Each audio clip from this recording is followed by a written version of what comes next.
আমন্ত্রণ জানাচ্ছি আমাদের প্রতিদিনের নিয়মিত আয়োজন পলিটিক্স প্লাসে রাজনীতির নানা দিক, সাম্প্রতিক রাজনীতির পরিস্থিতি নিয়ে কথা বলবো। এই অনুষ্ঠানে আজকের বিষয় গণতন্ত্র এবং রাজনীতি। আমাদের দুজন অতিথি আমাদের সঙ্গে রয়েছেন, তাদের সঙ্গে একটু পরিচয় করে দিয়ে। আমাদের সঙ্গে রয়েছেন বাংলাদেশ আওয়ামী লীগের সাংগঠনিক সম্পাদক আহমেদ হোসেন, আমাদের সঙ্গে রয়েছেন বিএনপির vice chairman advocate Ahmed Azam Khan. দুজনকে ধন্যবাদ জানাই আমাদের সঙ্গে আলোচনায় যুক্ত হবার জন্য। রাজনীতির নানা দিক নিয়ে আমরা নিয়মিত কথা বলি, প্রতিদিন কথা বলি এই অনুষ্ঠানে, এবং আপনারাও আমাদের নিয়মিত অতিথি, আপনাদের বিশ্লেষণ শুনবার চেষ্টা করি, রাজনীতির বিশ্লেষণ। একটু আজকে আলোচনা কাকে দিয়ে শুরু করবো? আহমেদ হোসেন, আপনাকে দিয়ে আসলে শুরু করতে চাই। আজকের ঘটনা, পলিটিক্যাল ঘটনার একটাই যেটা দেখলাম যে সকাল থেকে লিড হয়ে আছে, সেটি হলো নয়াপল্টনে বিএনপির কর্মসূচিতে পুলিশের রঙিন পানি লাঠিচার্জ, বিএনপির যুগ্ম মহাসচিব আলাল আটক। এই খবরটি সকাল থেকে কিন্তু প্রধান খবর হয়ে রয়েছে। এবং বিএনপির মির্জা ফখরুল তিনি বলছেন বিএনপি ভাঙার দিবা স্বপ্নে দিন কাটাচ্ছে আওয়ামী লীগ। এটি আজকে ঘটনা, এই ঘটনা দিয়ে আসলে আলোচনাটা শুরু করতে চাই। মির্জা ফখরুল যে কথা বলছেন যে বিএনপি ভাঙার দেওয়া স্বপ্নে আওয়ামী লীগ বেঁচে থাকবে কেন? আওয়ামী লীগ তো কোনো পার্টি ভেঙে তৈরি হয় নাই। বিএনপি বিভিন্ন পার্টি ভেঙে ভেঙে টুকরো টুকরো করে তৈরি হয়েছে। বিএনপি হচ্ছে বিভিন্ন পার্টির টুকরো অংশ, এটা জোড়া। আর আওয়ামী লীগ কিন্তু তার সত্তা নিয়ে জন্ম নিয়েছে, রাজপথ থেকে, মিছিল থেকে, জনগণের চেতনা থেকে। কাজেই মির্জা ফখরুলের এই বক্তব্যটি একেবারে অগ্রহণযোগ্য, এবং এটা এটা একটা আজগুবি একটা বক্তব্য, যেটা এটার ভিত্তিই নেই, এবং মানুষকে বিভ্রান্ত করা, জনগণের কাছে একটা ভুল মেসেজ দেওয়া। সুতরাং এই মেসেজটি আমাদের কাছে গ্রহণীয় নয়। স্বরাষ্ট্রমন্ত্রী আসাদুজ্জামান খান তিনি বলেছেন বিএনপির কোনো শান্তিপূর্ণ গণতান্ত্রিক আন্দোলনে বাধা দেওয়া হচ্ছে না, সরকার কোনো বাধা দিচ্ছে না। কিন্তু মির্জা ফখরুল সহ বিএনপি নেতারা অভিযোগ করছেন যে তারা তো ফুটপাতে দাঁড়িয়ে শান্তিপূর্ণভাবে প্রতিবাদ জানাচ্ছে। এই প্রোগ্রামটি আমার ভালো কথা বলছেন, যেটা আমরা দেখেছি টেলিভিশন নিউজ দেখে আসলাম। এই নিউজটি যখন আমি যাচাই করে দেখেছি যে ডিএমপির ভাষ্যটা কি, ঢাকা মেট্রোপলিটন পুলিশের ভাষ্যর মধ্যে তারা বলতে চাচ্ছে যে এটা কোনো অনুমতি তাদের কাছে ছিল না। সব বিষয়গুলো কিন্তু হোম মিনিস্ট্রি থেকে ডিসিশন হয় না, অনেকটা আপনার হোম মিনিস্ট্রি একটা নীতিগত সিদ্ধান্ত থাকে। তারপর মাঠে যারা এটা বাস্তবায়ন করতে যায়, মাঠে যারা অ্যাক্টিভ থাকে, তারা তাদের মতো করেও কিন্তু কিছু কাজ করে। এখন ডিএমপির বক্তব্য হচ্ছে এটা কোনো পারমিশন আমাদের কাছে ছিল না। ঢাকা সিটিতে যে কোনো, বিএনপি বলছে তারা তো আসলে ফুটপাতে দাঁড়িয়ে শান্তিপূর্ণভাবে। ডিএমপি ঢাকা মেট্রোপলিটন পুলিশের কাছ থেকে আমরা যে কোনো প্রোগ্রামেরই আপনার আগাম একটা অনুমতি নিতে হয়, এটা হচ্ছে নিয়ম। হয়তোবা আমার তাদের ভাষ্যটা হচ্ছে যে আমাদের কাছ থেকে এমন কোনো অনুমতি তারা নেয়নি, সেই কারণে তারা ভেঙে দিয়েছে বলে তাদের বক্তব্য। সেই বক্তব্য যদি কারেক্ট হয় তাহলে সেটাকে আমি কারেক্টলি বলবো যে হ্যাঁ, এবং এটা তো এইটা এই বক্তব্যটা, এবং তারা শান্তিপূর্ণভাবে কর্মসূচি আগেও করেছে, তখন তো ভাঙেনি, তখন তাদের পারমিশন ছিল। হয়তো এই প্রোগ্রামটা কোনো পারমিশন ছিল না, এটি তারা বলতে চাচ্ছে। বিএনপি নেতারা এরকমও বলছেন যে তাদেরকে কোনো রকম কর্মসূচি পালন করতে দেওয়া হচ্ছে না, যে কোনো কর্মসূচিতেই বাধা দেওয়া হচ্ছে। এই পর্যন্ত বিএনপি তো অনেক প্রোগ্রাম করে ফেলেছে ইতিমধ্যে। প্রোগ্রাম কি কম করেছে? যেদিন বেগম জিয়া যেদিন কারাগারে, মানে যেদিন রায় হবে আর কি, সেদিন যে রাস্তায় কি ওনার সাথে বহু লোক মানুষ মিছিল করতে যায়নি? মিছিল ছিল না, যদিও মিছিল করার নিষেধ ছিল, তারপরে নিষেধাজ্ঞা ভঙ্গ করে করেছে, এবং সেটা করেছে। এখন এরপরেও অনেক প্রোগ্রাম করেছে, ওদের অনেক মানববন্ধন করেছে, ইতিমধ্যে বেশ কিছু প্রোগ্রাম তারা করেছে। এখন ছিটে ফিটে দু একটি প্রোগ্রামে হয়তো বা বিচ্ছিন্ন ঘটনা ঘটে যাচ্ছে, সেটাও আমরা দেখছি। কাজেই একেবারে সবসময় যে শান্তিপূর্ণ থাকবে, কিছু কিছু ঘটনা, বিচ্ছিন্ন ঘটনা ঘটে যায়। এবং সেই জন্য আমরা বলবো, বিএনপিকে বলবো যে তাদেরকেও শান্ত মনে, ধীরস্থিরভাবে এবং সংশ্লিষ্ট অথরিটির অনুমতি নিয়ে প্রোগ্রামটা করলে আমার মনে হয় এই ধরনের সিচুয়েশনের মুখোমুখি তাদের হতে হবে। এই কর্মসূচি নিয়ে আরেকটা সর্বশেষ আপনার কাছে একটা প্রশ্ন, সেটা হলো যে দলের বিএনপির সব প্রধান, দলীয় প্রধান, তিনি যখন তাকে যখন কারাগারে পাঠানো হলো, একটা আশঙ্কা ছিল যে অনেক ধরনের সংঘাত হতে পারে বা অস্থিরতা তৈরি হতে পারে, এরকম একটা আশঙ্কা আসলে জনমনে ছিল। এবং আমরা দেখেছি যে বিএনপি দিনের পর দিন আসলে অবরোধ করেছিল 5ই জানুয়ারি নির্বাচনের আগে। তো বিএনপি কিন্তু এবার তাদের দলীয় প্রধানের কারাবরণের পরে কিন্তু একটি কিন্তু হরতাল দেয়নি বা এই ধরনের কোনো কঠোর কোনো কর্মসূচিতে তারা যায়নি। এবং তারা অভিযোগ, তারা বলছে শান্তিপূর্ণ কর্মসূচি করবে, এবং একই সঙ্গে অভিযোগ করছে যে তারা আসলে সরকার তাদেরকে কোনোভাবে কোনো কর্মসূচি করতে দিচ্ছে না। এটাকে আসলে আওয়ামী লীগ কিভাবে দেখছে? আওয়ামী লীগ কি আসলে অতি প্রতিক্রিয়া দেখাচ্ছে কিনা? এটা আপনি জানেন না যে 5 জানুয়ারি নির্বাচনের আগে, 2014 সালের নির্বাচনের আগে এবং পরে যে আপনার সন্ত্রাসী কর্মকাণ্ড করেছে বিএনপি জামাতকে সাথে নিয়ে, তখনকার প্রেক্ষাপটটা ভিন্ন ছিল। তখন প্রেক্ষাপট ছিল দুটো, এক ডিলে দুই পাখি শিকার। একটা হলো নির্বাচন প্রতিহত করা, আর একটা হলো যুদ্ধ অপরাধীদেরকে সেভ করা। সুতরাং সেই ক্ষেত্রে জামাত কিন্তু অ্যাক্টিভ ছিল, মাঠে ছিল। কাজেই জামাত সেখানে সংঘাতে জড়িয়ে পড়েছে, সন্ত্রাসে জড়িয়ে পড়েছে, এবং বিএনপি সেই সন্ত্রাসে জড়িয়ে পড়েছে। এবং এর আন্তর্জাতিক একটা প্রতিক্রিয়া আছে, আন্তর্জাতিক কমিউনিটির কাছে বিএনপি সম্পর্কে একটা ব্যাড মেসেজ গিয়েছে।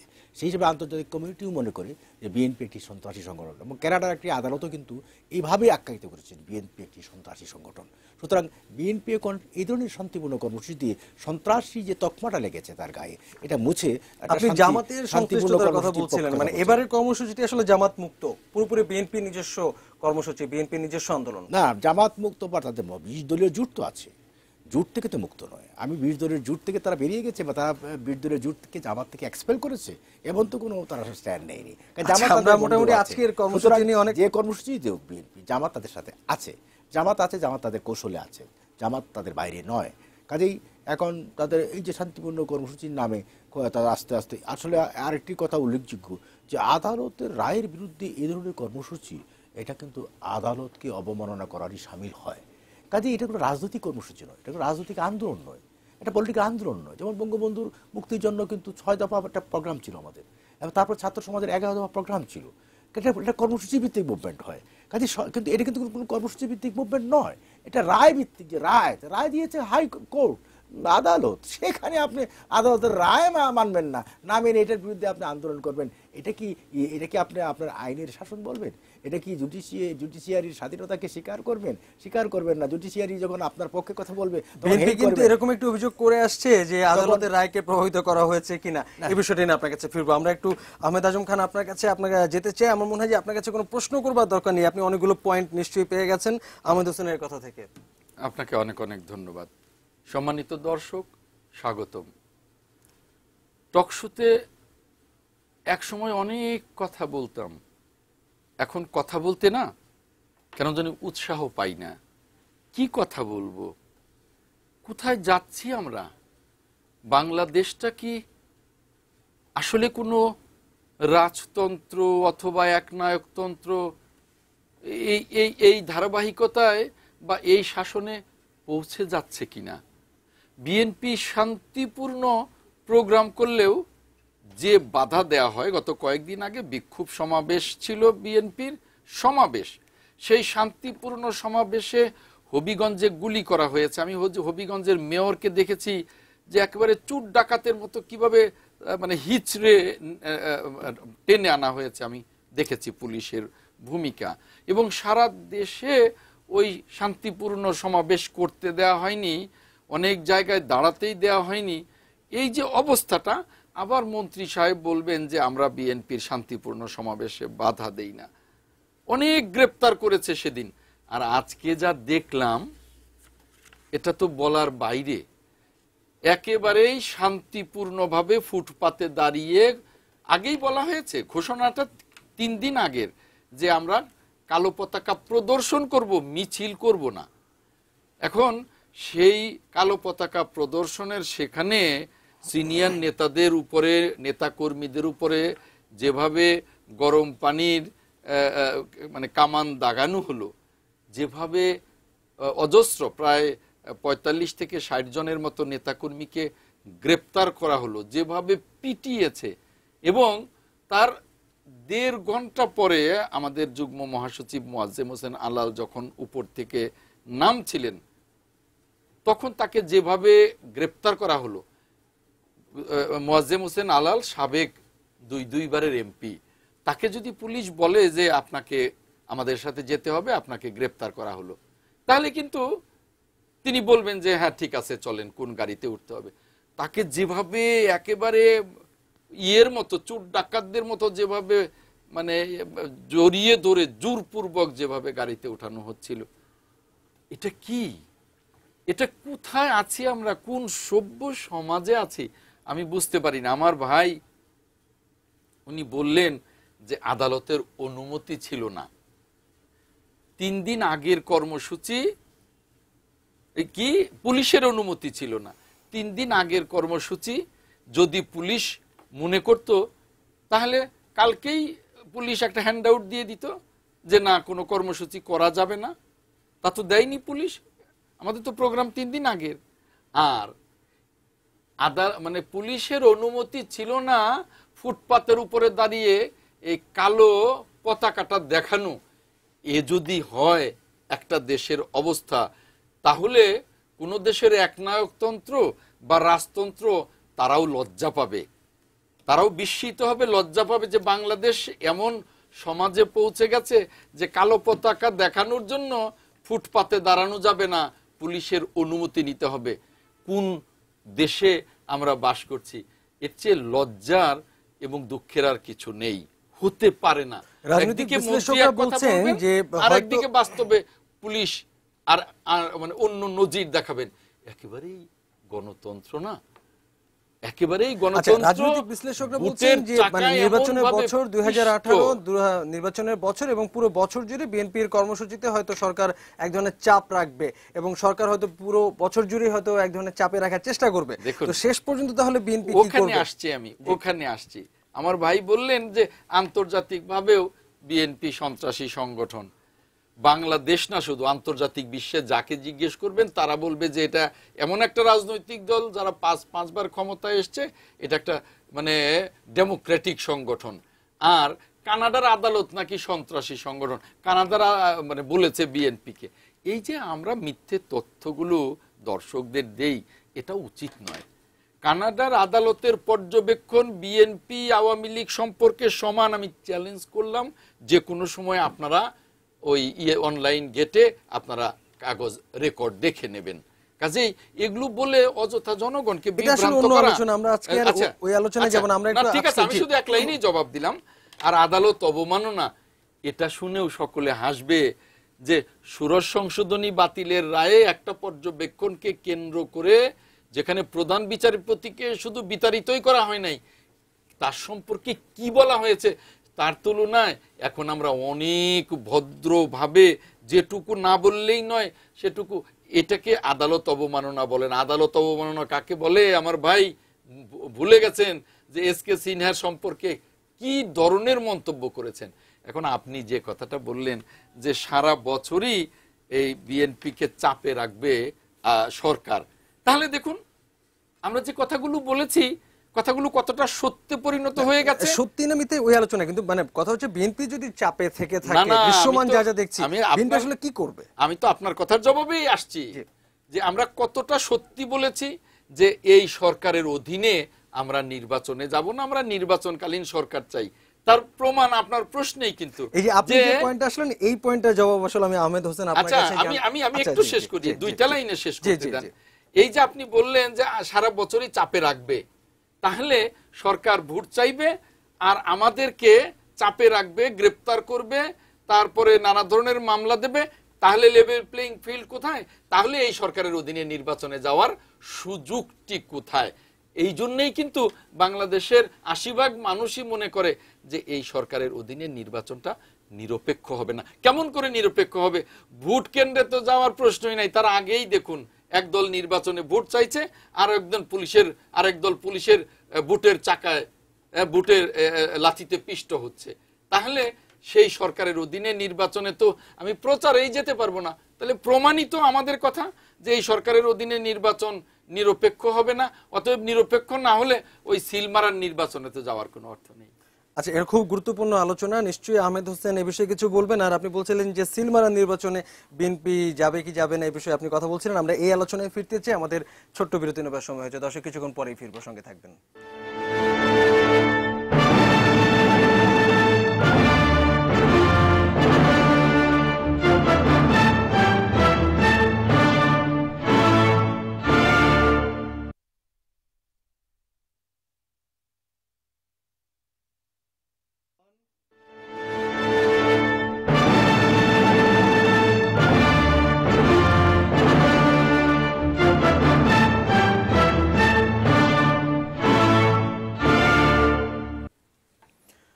আবার ফিরলাম পলিটিক্স প্লাসের আলোচনায়। সাম্প্রতিক রাজনীতি এখানে কথা বলছে। আমাদের সঙ্গে দুজন অতিথি রয়েছেন, তাদের বক্তব্য শুনছিলাম আমরা। এই পর্যায়ে আহমেদ হোসেন আপনার কাছে যাব। বিরতিতে যাবার আগে আহমেদ আজম খান যে কথাটি বলছিলেন যে নির্দলীয় সরকারের দাবি যেটি তারা জানিয়ে আসছেন নির্বাচনকালীন সময়ের জন্য, তো সেখানে তিনি একটু উদাহরণ দিলেন যে আওয়ামী লীগ সরকার, ক্ষমতাসীন দল, তারা বিএনপির নানা কর্মসূচিতে যেভাবে বাধা দিচ্ছে বলে গণমাধ্যমে আমরা আসলে দেখছি বা তারাও অভিযোগ করে আসছেন, এর ফলে তারা ব্যাপারটাকে এই উদাহরণ হিসেবে দেখানোর চেষ্টা করছেন যে তাদের কর্মসূচি কর্মসূচিতে বাধা দিচ্ছে, তাদের যে কোনো অ্যাক্টিভিটিসে তারা সরকার বাধা দিচ্ছে।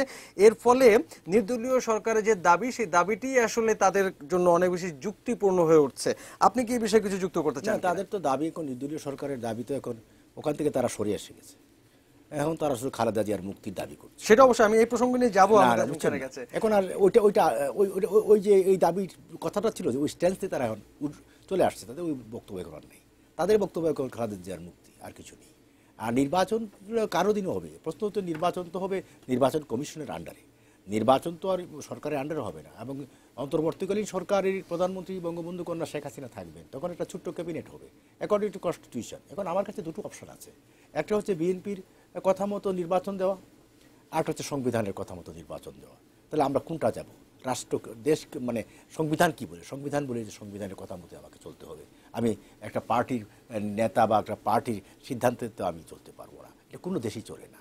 পৃথিবীর সব দেশে, আপনি ভারতে যাবেন, ব্রিটেনে যাবেন, জার্মানি যাবেন, সব দেশেই নির্বাচনকারী সরকার থাকে, যারা গভর্নমেন্ট থাকে তারাই অন্তর্বর্তীকালীন সরকার থাকে। তেরেসা মে যে প্রধানমন্ত্রী হলেন ব্রিটেনের, সেই সময় কি তেরেসা মে অন্তর্বর্তীকালীন সরকারের প্রধানমন্ত্রী ছিলেন না? তারপরে আপনার কংগ্রেসের নেতৃত্বে যে অ্যালায়েন্স ছিল, মনমোহন সিং প্রধানমন্ত্রী ছিলেন, সেই মনমোহন সিং কি অন্তর্বর্তীকালীন সরকারের প্রধানমন্ত্রী ছিলেন না? কিন্তু বিএনপি আসলে যে কথাটি বলে আসছে, বা রাজনৈতিক বিশ্লেষকরাও কেউ কেউ বলছেন যে আমরা যে উদাহরণগুলো দিচ্ছি, যে যুক্তরাজ্য বা ভারত বা অন্যান্য আরো বড় গণতন্ত্রের যে দেশগুলো, সেখানে আসলে গণতন্ত্রের চর্চা, রাজনীতির যে প্র্যাকটিস, সেই জায়গায় কি আসলে বাংলাদেশ কি পৌঁছেছে কি না? না, সেই জায়গায় আমরা পৌঁছিনি, বা সেই জায়গায় পৌঁছার জন্য তো আমাকে যাত্রা শুরু করতে হবে, আমাকে শুরু তো করতে, প্রারম্ভ তো করতে হবে না। আমি শুধু ওই গণতন্ত্রকে আমি শুধু মুখে গণতন্ত্র বলবো, গণতন্ত্রকে শুধু ওই যে লাগিয়ে রাখবো, কিন্তু এটাকে বিকাশ হতে দেবো না, গণতন্ত্রকে আমি প্রাতিষ্ঠানিক কাঠামো গড়ে উঠতে দেবো না, এটা তো হয় না। বাংলাদেশে যেমন পৃথিবীর অন্যান্য বড় দেশের এক্সাম্পল দেবেন, গণতন্ত্রের এক্সাম্পল দেবেন, আবার অন্যান্য দেশে কিন্তু দেশের রাষ্ট্রপ্রধান, সরকার যিনি প্রধান থাকে, রাষ্ট্রপ্রধানকে কিন্তু সপরিবারে হত্যা করা হয় নাই, বুঝেছেন? এমন কোনো উদাহরণ পৃথিবীর কোনো দেশে নাই, সপরিবারে কিলিং নেই, জেলখানার 4 জন জাতীয় নেতাকে কিলিং, এমন উদাহরণ কিন্তু পৃথিবীর অন্য কোনো দেশে নেই। কাজেই বাংলাদেশে যা হয়েছে, 21শে আগস্ট একটা বিরোধী দলের নেতাকে হত্যার জন্য একেবারে গ্যারেট মেরে একেবারে আপনার 24 জন নেতাকে হত্যা করা, 500 জন নেতাকর্মীকে আহত করা, এই ধরনের দৃষ্টান্ত নেই। এবং সন্ত্রাসের, জঙ্গিবাদ, এর জের হয়তো আমাদেরকে আরো কয়েক বছর কথা হলো ওই উদাহরণগুলো যে আপনি আনেন। আর বাংলাদেশে বলছেন যে আপনার ব্যালট বাক্স বা সিল মারার যে রাজনীতি, সিল মারার রাজনীতি তো জিয়াউর রহমান সাহেব নিজেই শুরু করে গেছেন। আপনি কি জানেন, তখন ইয়ার ইয়াং ম্যান নাও স্টিল, আপনি জানার কথা নয়, দেখেননি, সেখন জিয়াউর রহমান ক্ষমতা আসার পর একটা হানা ভোট দিয়েছিলেন। এই হানা ভোট কিন্তু সিল মেরে কিন্তু দিয়েছেন, মানুষ কেউ যায়নি সেখানে। তারপরে উনি যখন রাষ্ট্রপতি নির্বাচন করলেন সামরিক শাসক হিসাবে একজন, তখন তো কিন্তু ওই রাষ্ট্রপতি নির্বাচন উসমানী সাহেব প্রার্থী ছিলেন আমাদের অ্যালায়েন্সের, সেটাও শিল মেরেই তিনি রাষ্ট্রপতি হয়েছেন। 79 সনের নির্বাচন মাত্র 39টা সিট আমাদের দিয়েছেন, সব শিল মেরেই হয়েছে। কাজে বাংলাদেশে শিল মারার রাজনীতি, ভোট অধিকার হরণ করার রাজনীতি এবং আপনার সংবিধানকে একেবারে পিষ্ট করার যে তথাকথিত অপরাজনীতির সূচনায় করে গেছেন জিয়াউর রহমান সাহেব। বাংলাদেশের বঙ্গবন্ধুর কিলার্স বলেন, 71-এর কিলার্স বলেন, রাজাকার বলেন, যুদ্ধ অপরাধী বলেন, এবং জামাতকে বলেন, জামাত কিন্তু কে পুনঃপ্রতিষ্ঠা করে গেছেন। জামাত কিন্তু মুক্তিযুদ্ধের মধ্য দিয়ে জামাত কিন্তু বাংলাদেশে নিষিদ্ধ হয়ে গিয়েছিল, যে সাম্প্রদায়িক রাজনীতি এখানে চলবে না, বাট সেই জামাতকে কিন্তু আবার আইনি বৈধতা দিয়েছে জিয়াউর রহমান সাহেব। আচ্ছা, জামাত প্রসঙ্গ যেহেতু আসলে, আমি একটু এই ফাঁকে আহমেদ আজম খান আপনার কাছে একটু জামাত প্রসঙ্গে এটা প্রশ্ন নিয়ে আসতে চাই। সাম্প্রতিক বিএনপির কর্মসূচিতে বা জোটের কর্মসূচিতে আমরা আসলে জামাতকে সেভাবে দৃশ্যমান দেখছি না, বা জামাতের নেতাদেরকেও আসলে দেখছি না। একটু কি জামাত বিষয়ে আসলে কি পরিস্থিতি সর্বশেষ, সেটা কি আপনার কাছ থেকে আমরা জানতে পারবো কিনা?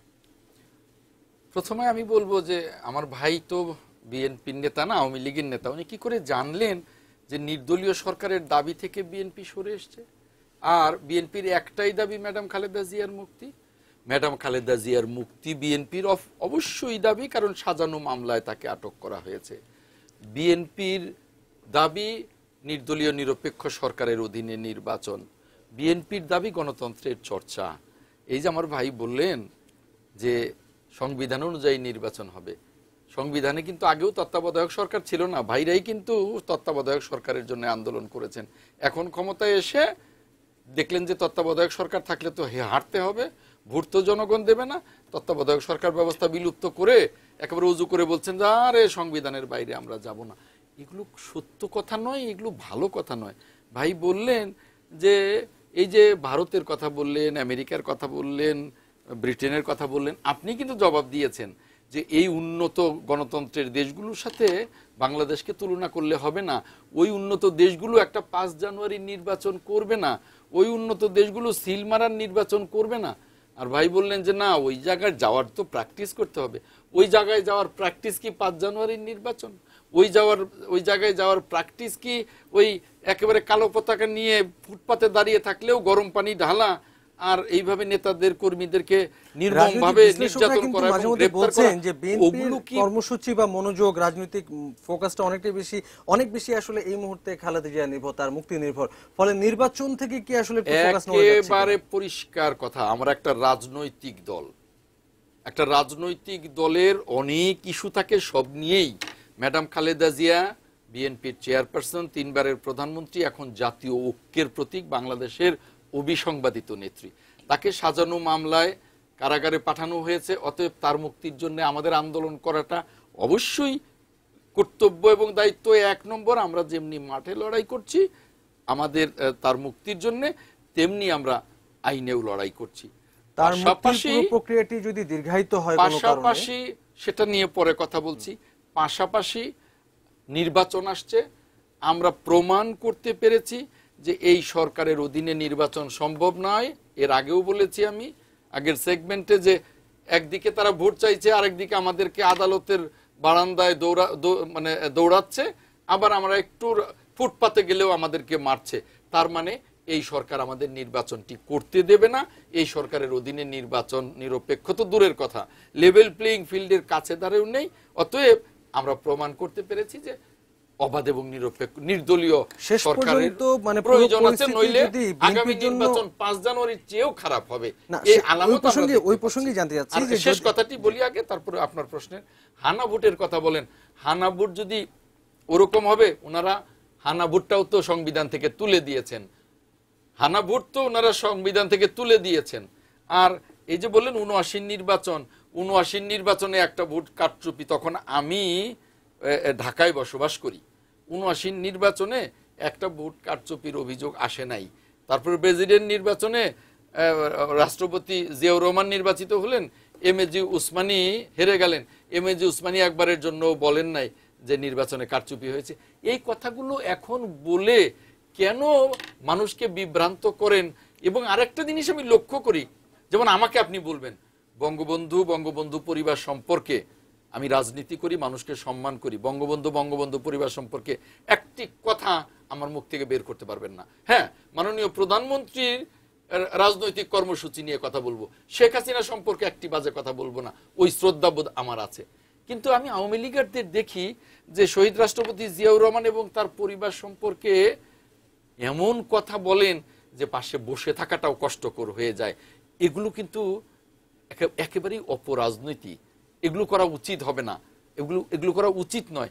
মানুষের প্রতি যদি শ্রদ্ধাবোধই না থাকে, তাহলে আপনি গণতন্ত্রের চর্চাটাই তো করতে পারবেন। এই বিষয়ে নিশ্চয়ই আহমেদ হোসেন তিনি কিছুটা বলবেন, একটু আমাদের সময় খুব দ্রুত ফুরিয়ে আসছে।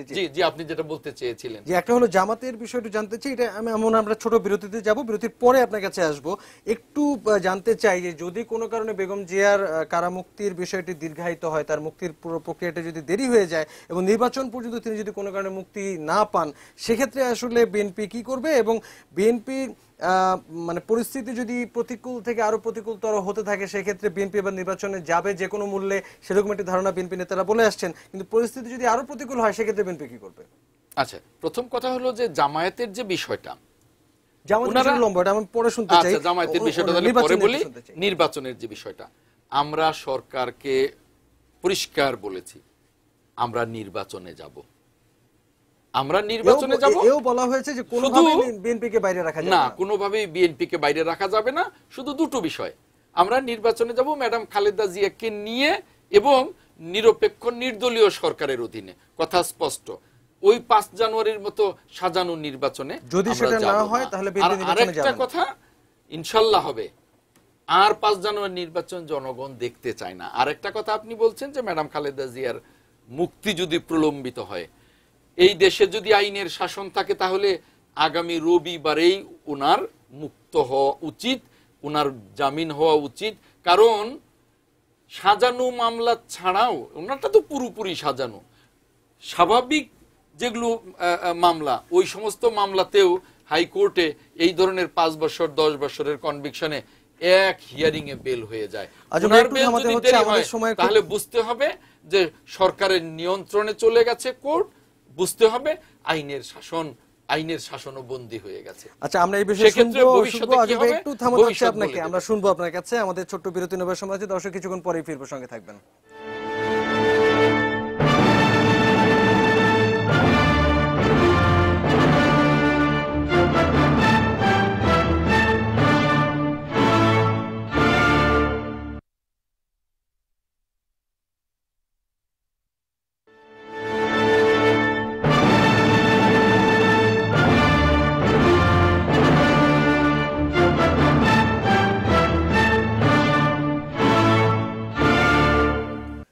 পলিটিক্স প্লাসের একদম শেষ পর্যায়ে আছি, হাতে গোনা কয়েক মিনিট পাবো। দুজন অতিথি আমাদের সঙ্গে রয়েছেন, তাদের কাছে ছোট করে শুনতে চাই। আহমেদ হোসেন আপনার কাছে পরে যাব, আহমেদ আজম খান আপনার কাছে প্রথমে যাচ্ছি।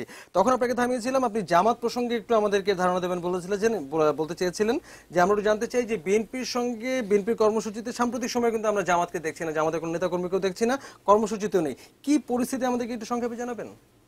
না, এ নিয়ে সংক্ষেপে বলারও কিছু নেই।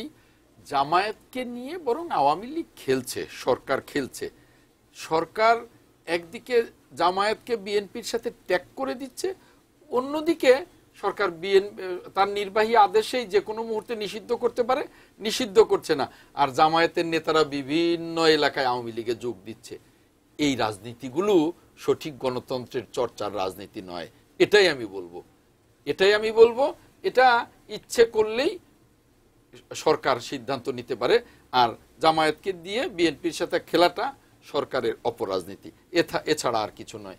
মানে জামাত কি আসলে বিএনপির সঙ্গে আছে কিনা? আমাদের তো 20 দলীয় জোট আছে, মানে অফিশিয়ালি আছে, কিন্তু কর্মসূচিতে নেই আপাতত। কর্মসূচিতে তো জামাত নেই, আপনারা দেখেনি। আমরা দেখছি আসলে, আমরা জামাত নিয়ে আসলে একটু বিস্তারিত আকারে আরেকদিন হয়তো আলোচনা করব, তখন হয়তো বিস্তারিত শুনবো। আমরা একটু আহমেদ হোসেন আপনার কাছে যেতে যাচ্ছি, আমরা একদম হাতে গুনে 1 মিনিট সময় পাবো, একটু কি কিছু যোগ করবেন কিনা আমি একটু আপনার কাছে জানতে চাই। যে এই যে মানুষের সহানুভূতি কি বিএনপির পক্ষে চলে যাচ্ছে কিনা, বিএনপি কোনো কর্মসূচিতে দাঁড়াতে পারছে না বা তাদের নেত্রী কারাগারে রয়েছেন, এর ফলে মানুষের সহানুভূতি কি বিএনপির পক্ষে যাচ্ছে কিনা? সহানুভূতি বা প্রীতি বা ভালোবাসা এর প্রকাশটা ঘটে নির্বাচনের মধ্য দিয়ে। আপনাকে আমি কি ভালোবাসি না কম ভালোবাসি, না ঘৃণা করি না প্রত্যাখ্যান করি, এটার কিন্তু জনগণের ম্যান্ডেটটা ব্যালটের মধ্যে দিয়ে প্রকাশিত হয়। আর একটা ভাই যেটা বলছেন যে জামাতকে আমরা ঢুকিয়ে রেখেছি বিএনপির মাঝে, এটা কত বড় হাস্যকর কথা। এটা মানুষ হাসতেছে, কি কথা বলে। হ্যাঁ, জামাত তারা অ্যালায়েন্স তারা করেছে, এখন আমরা ঢুকিয়ে রেখেছি। তাহলে বিএনপির উপর আমাদের কত কন্ট্রোল, যে বিএনপি আমাদের নিয়ন্ত্রণে আছে, বিষয়টা সেরকম। এক আর 2 নম্বর আর 3 নম্বর একটা কথা হলো, জিয়া রহমান যখন প্রধান সামরিক শাসক হিসাবে ইলেকশন করেন রাষ্ট্রপতির, তখন কি তিনি রিজাইন করেছিলেন না ওই পদ থেকে ইলেকশন করেছিলেন? এবং 79 সালের পার্লামেন্টে যখন উনি প্রেসিডেন্ট ছিলেন, তখন কি নির্দলীয় নিরপেক্ষ সরকার ছিল না উনি প্রেসিডেন্ট থেকে নির্বাচন করেছিলেন? সাত্তার সাহেব যখন প্রেসিডেন্ট নির্বাচন করেছিলেন, তখন কি ভারপ্রাপ্ত রাষ্ট্রপতি থেকে রিজাইন করেছিলেন না ভারপ্রাপ্ত রাষ্ট্রপতি থেকেই তিনি নির্বাচন করেছিলেন? এটা নিশ্চয়ই আমাদের জানা উচিত, এই প্রজন্মের জানা উচিত। সুতরাং নির্বাচন আসছে, নির্বাচনের মধ্য দিয়েই আপনার সহানুভূতি আছে কি আছে না এটা বিএনপি প্রমাণ করুক। মধু সাহেব কি বলতে জানেন? ভেরি আমার কাছে লেগেছে। মধু সাহেব বলছে আমরা তো এখন যুদ্ধে আছি, ভেরি ইম্পর্টেন্ট থিং। তারা যুদ্ধের ময়দানে আছে, তারা যদি যুদ্ধের ময়দানে, তাহলে শত্রু হচ্ছে গভর্নমেন্ট, আওয়ামী লীগ। তার আওয়ামী লীগ যদি শত্রু হয়, উনি যুদ্ধ করতেছেন, তো সেই যুদ্ধের সময় তো কিছু কোলাহল হতেই পারে, সেই যুদ্ধের সময় কিন্তু বাধানুবাদ হতেই পারে, সেই যুদ্ধের সময় কিন্তু লাঠিচার্জ তো হতেই পারে। আমাদের এই আলোচনা মেনে নিয়েই তো আপনাকে যুদ্ধ করতে হবে। যুদ্ধ মানে তো শান্তি নয়। কথায় আমি তো জবাব দেব না, সময় নেই। আমি শুধু একটাই বলি যে 37 বছর আগের 79 আর এই 2018 এক নয়, তখন সিলমারার রাজনীতি ছিল না। 5 জানুয়ারি তো সিলমারার রাজনীতি শুরু হয়ে গেছে। তত্ত্বাবধায়কের যে সরকারটাকে ওই তো আপনার জনগণের কাছে একেবারে ঘৃণিত করে দিয়েছেন, বেগম জিয়া করে দিয়েছেন, বিএনপি করে দিয়েছে। ইয়াজউদ্দিনকে দিয়ে উনি তত্ত্বাবধায়ক সরকার প্রধান উপদেষ্টা বানিয়ে দিলেন, তখনই তো সংশয় সন্দেহ। আচ্ছা, এই আসলে একটা লম্বা আলোচনা, আমাদের আসলে আজকের আমাদের সময় আসলে শেষ। পলিটিক্স প্লাসে আমরা সাম্প্রতিক রাজনীতি নিয়ে কথা বলি, কিন্তু অনেক সময় পেলে হয়তো আমরা আরো বিস্তারিত শুনতে পেতাম দুজন অতিথির কাছে। আবার ধন্যবাদ জানাই আমাদের সঙ্গে আলোচনায় যুক্ত হওয়ার জন্য।